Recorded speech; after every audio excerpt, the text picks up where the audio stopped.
Marilah kita berdoa.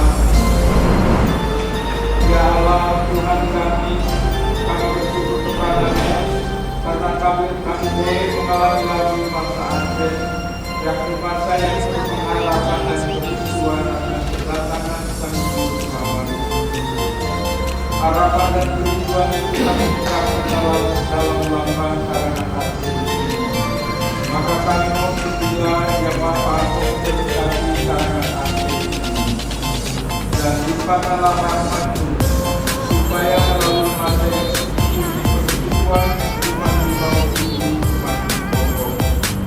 Semoga kami selalu mau mempersiapkan diri dengan tekun sehingga sebelum menyambut kedatangan Tuhan.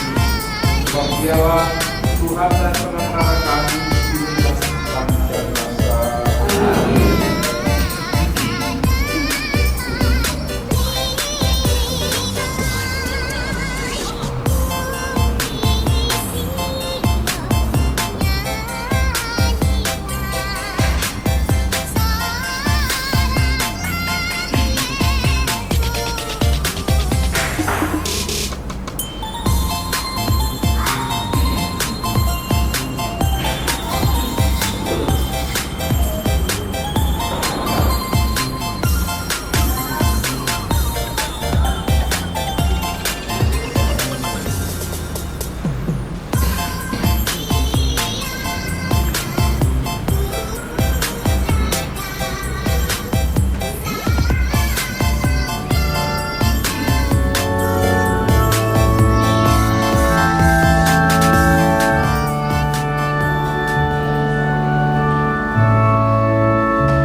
Haleluya, haleluya, haleluya. Haleluya, haleluya, haleluya. Perlihatkanlah kepada kami kasih setia-Mu ya Tuhan, dan berilah kami keselamatan yang daripada-Mu. Haleluya, haleluya, haleluya.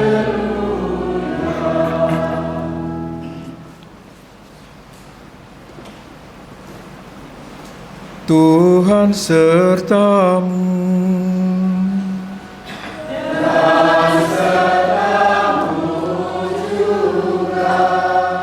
Inilah Injil Yesus Kristus menurut Lukas.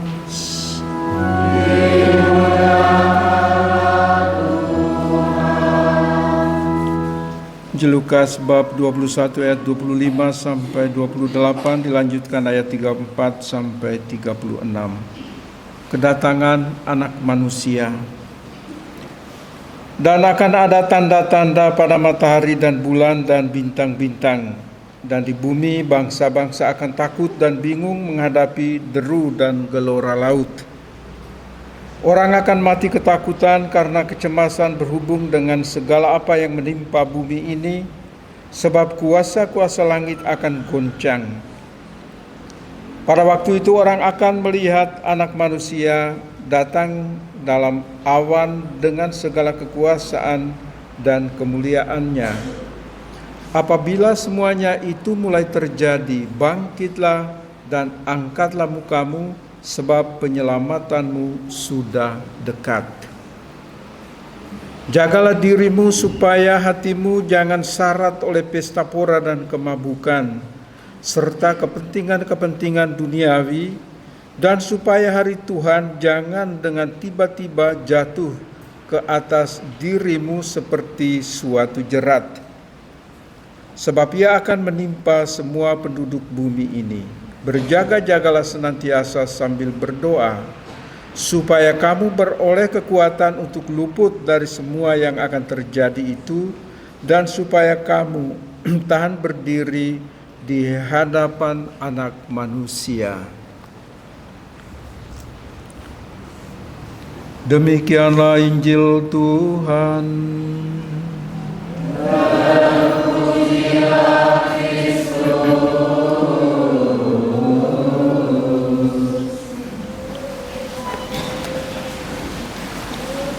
Bapak, Ibu, saudara-saudara sekalian yang terkasih di dalam Tuhan, bacaan-bacaan yang kita dengar pada hari ini tentu saja pada awal tahun baru liturgi, tapi berbicara tentang kedatangan Anak Manusia. Dalam kitab suci ada satu istilah bahasa Yunani yang disebut dengan parousia. Parousia artinya kedatangan atau hadir. Maka bertitik pijak pada parousia ini, maka ada 3 hal yang perlu kita ketahui. Parousia ini artinya kedatangan Yesus kedua. Yang pertama sudah datang, yaitu pada saat kelahirannya. Ada 3 hal yang harus kita lihat. Yang pertama tentang kelahiran Yesus. Memang masih masa Advent, tapi suka tidak suka memang ada kaitannya itu. Dari kitab Nabi Yeremia memberi penghiburan kepada bangsa Israel yang ada di pembuangan pada waktu itu, bahwa nanti dari keturunan Daud akan tumbuh tunas Daud yang akan menyelamatkan dunia. Yerusalem akan menjadi tenang dan semua akan memperoleh kebahagiaan. Maka lalu nubuatan-nubuatan para nabi ini terpenuhi di dalam diri Yesus Kristus. Berhubungan dengan parousia ini sangat berbeda. Yang pertama, ia datang pertama kali dalam kelahirannya. Tidak banyak orang yang tahu, tidak ada gegap gempita. Yang tahu hanya para gembala di padang Efrata. Hari ini telah lahir bagimu juru selamat di kota Daud. Cuma itu saja. Lalu para gembala ini pergi. Disuruh mereka bersuka cita. Maka datang juga kelompok-kelompok lain, yaitu para Majus dari timur, karena mereka melihat tandanya, bintangnya di langit, dan mereka datang untuk menyembah Dia. Jadi tidak banyak yang tahu, tidak banyak gegap gempita. Itu pada saat Dia datang untuk pertama kali melalui kelahirannya. Lalu pada saat Sang Juru Selamat ini pulang, kapan Yesus itu pulang?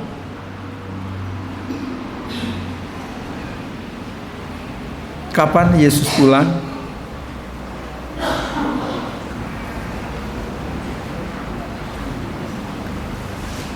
Oke, kita senyum-senyum saja. Nggak apa-apa. Yesus pulang pada saat di salib. Apa yang terjadi pada waktu Yesus wafat di salib? Tirai bait Allah terbelah jadi 2. Terjadi gempa bumi yang sangat dahsyat. Lalu orang-orang berlutut dan berkata, Dia ini orang benar, Dia anak Allah, dan seterusnya. Itu sudah mulai ada gegap gempita. Mulai ada tanda-tanda yang dahsyat. Kenisa, tirai, tabir bait Allah itu, kitab suci mencatat terbelah menjadi 2 saat wafatnya ini. Ini tanda Allah. Oke, karena ini belum Natal, ini juga belum Paskah, maka cuma senggol sebentar untuk menuju kepada parusia ini. Titik pijak kita kan dari situ lahir, Yesus datang, dia pulang, sekarang datang lagi yang kedua. Lebih dahsyat daripada saat dia pulang. Injil mencatat, dan akan ada tanda-tanda pada matahari dan bulan dan bintang-bintang. Dan di bumi bangsa-bangsa akan takut dan bingung menghadapi deru dan gelora laut. Ini catatan Injil Lukas. Kalau Bapak Ibu sekalian, kalau kita melihat Injil Matius, itu memang itu yang membuat orang banyak mati karena takut. Saya bacakan sebentar aja ya. Segera sesudah siksaan pada masa itu, matahari akan menjadi gelap, dan bulan tidak bercahaya, dan bintang-bintang akan berjatuhan dari langit, dan kuasa-kuasa langit akan goncang. Inilah parusia, kedatangan Yesus untuk kedua kalinya. Tandanya sangat dahsyat. Kalau Anda pernah di daerah gempa bumi misalnya, pasti Anda pernah merasa takut ketika gempa bumi, entah gunung api, entah banjir bandang, entah tsunami, sangat dahsyat. Tapi ini jauh lebih dahsyat. Kenapa? Injil Lukas tidak mencatat, tapi Injil Matius mencatat. Matahari menjadi gelap. Anda bayangkan kalau tiba-tiba menjadi gelap. Bulan tidak bercahaya. Anda bayangkan kalau bintang-bintang berjatuhan. Maka banyak orang itu mati ketakutan karena guncangan ini. Jadi ini tanda-tanda Yesus datang untuk kedua kalinya. Lebih dahsyat daripada saat dia pulang. Cuma kenisa bait Allah yang terbelah. Kalau ini dia datang untuk kedua kali, matahari pun tidak sanggup menahannya. Bahkan gelap, bulan pun tidak bercahaya, bintang-bintang pun tidak bertahan, berjatuhan. Ini membuat bumi ini guncang. Penguasa-penguasa bumi ini takut, manusia-manusia juga takut. Tetapi Tuhan Yesus bilang, ya memang banyak orang mati ketakutan dan seterusnya. Tetapi Tuhan Yesus bilang, kalau kamu melihat tanda-tanda itu, Tuhan bilang, bangkitlah, angkatlah mukamu, dan lihatlah penyelamatmu. Bapak, Ibu, saudara-saudara sekalian, kita yang mengenal tanda-tanda ini, kalau kita lihat tanda-tanda ini, jangan, umumnya kan orang takut ya, tunduk kan, takut. Seorang anak dibentak oleh bapaknya, ibunya, apakah dia angkat muka untuk melawan? Tidak, tunduk, takut. Ketika kita melihat guncangan bumi seperti itu, Tuhan Yesus bilang, bangkitlah, angkatlah mukamu, dan lihatlah penyelamatmu. Itu tanda kedatangan Kristus yang kedua. Itulah yang disebut dengan parusia dalam bahasa Yunani. Maka kita yang percaya kepada Kristus, kalau ada tanda-tanda seperti itu, siapa takut? Ya kan? Yesus sudah katakan itu. Siapa takut? Kalau kamu melihat tanda-tanda itu, angkat muka melihat. Aku yang datang itu. Hanya orang yang tidak mengenal dia, mereka akan mati ketakutan. Tapi kita yang mengenal pada Kristus, kita akan bersuka cita. Maka kitab suci mencatat, Yesus mengatakan, sesaat saja kamu menderita, tetapi akan datang waktunya kamu akan bersuka cita. Jadi Yesus sudah memberikan semuanya. Untuk hal ini, poin yang kedua, untuk hal ini Yesus mengingatkan kita supaya hati kita jangan syarat dengan pesta pora dan kemabukan. Ini hati loh ya, bukan soal Anda mabuk, bukan soal Anda kekenyangan. Hati kita jangan sampai pesta pora dan kemabuk, syarat dengan pesta pora dan kemabukan, Tuhan bilang. tetapi kita berjaga-jaga senantiasa sambil berdoa. Jadi kita menunggu, menantikan saat parusia ini kita berjaga, bukan duduk lipat tangan, tetapi kita duduk berjaga sambil berdoa. Kalau kita berdoa artinya kita berharap, kita berdoa artinya kita percaya bahwa Kristus akan datang kedua kali untuk menyelamatkan kita. Bapak, Ibu, saudara-saudara sekalian yang saya cintai di dalam Tuhan, apa yang dimaksud dengan Yesus mengingatkan dan menyadarkan kita, jagalah dirimu supaya hatimu jangan syarat oleh pesta pora dan kemabukan serta kepentingan-kepentingan duniawi, dan supaya hari Tuhan jangan dengan tiba-tiba jatuh ke atas dirimu seperti suatu jerat. Jadi kalau dalam catatan ini, peringatan Yesus ini supaya kita berjaga-jaga, ingat Yesus itu lebih menekankan soal hati, supaya jangan sampai, ya kalau Anda marah di bibirlah, jangan telan sampai di hati. Kalau Anda membenci seseorang, cukuplah di bibir, cepat-cepatlah minta maaf, jangan di hati. Supaya hatimu apa? Supaya hatimu tidak syarat dengan pesta pora ini, syarat dengan kebencian, syarat dengan balas dendam, syarat dengan kecemburuan, syarat dengan kebencian, dan seterusnya. Ini diingatkan oleh Yesus. Kita berdoa supaya apa? Supaya kita itu bertobat. Memasuki masa Advent ini, kita juga gereja memberi kita kesempatan sebagai umat untuk bertobat, untuk merayakan sakramen tobat.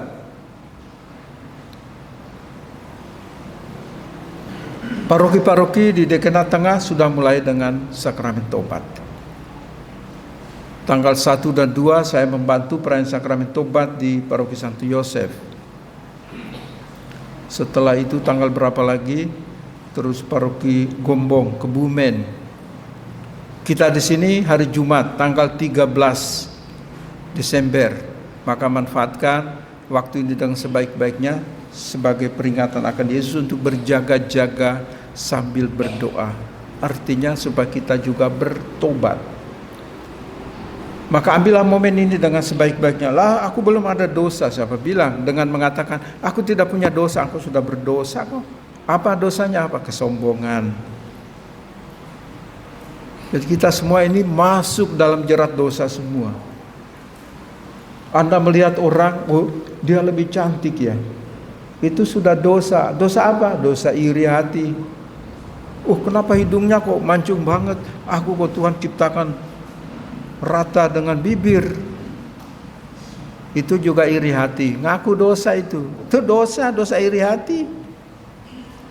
Sama saja Anda menolak Tuhan. Tuhan kok buat saya seperti ini? Apakah saya itu iri hati karena saya lebih hitam dari Anda? Saya kira tidak. Saya syukuri itu bahwa saya diciptakan Tuhan dengan sangat sempurna. Kita semua juga diciptakan oleh Tuhan dengan sangat sempurna. Formatnya kan berbeda-beda. Ada yang tinggi, ada yang rendah, ada yang pesek, ada yang mancung, ada yang keriting, yang lurus, dan seterusnya. Tapi kita semua adalah ciptaan Allah yang sempurna.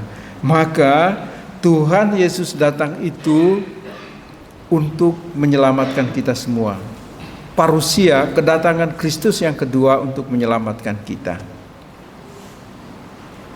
Pengadilan terakhir, tunggu dulu.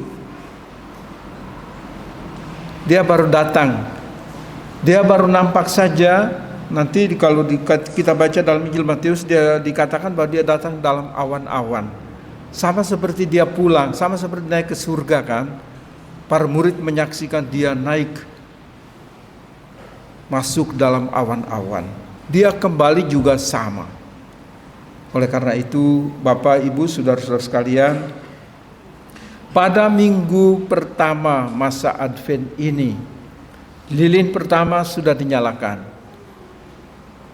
Supaya api semangat, api minggu pertama masa Advent ini membakar hati dan kehidupan kita, supaya kita membangun tobat yang sungguh-sungguh sambil berjaga-jaga dan berdoa serta bertobat.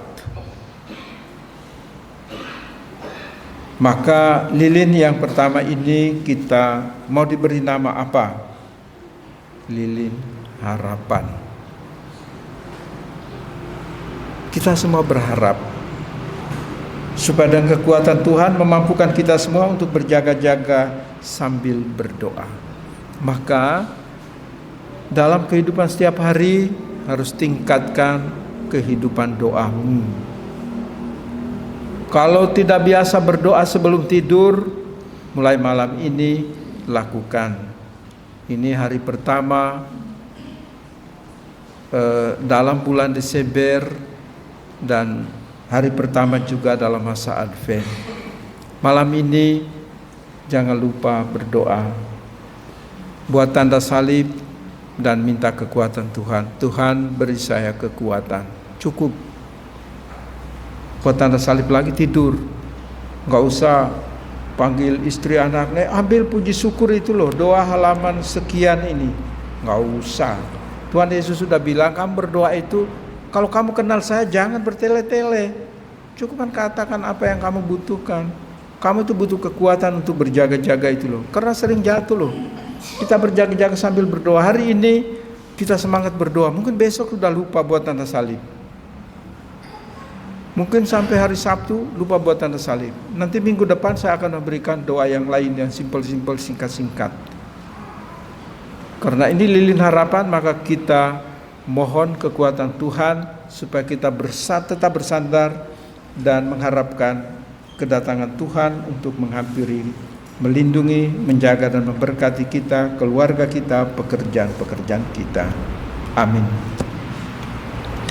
Marilah kita menanggapi sabda Tuhan ini, kita bangkit berdiri, kita mendoakan syahadat para rasul. Aku percaya akan Allah,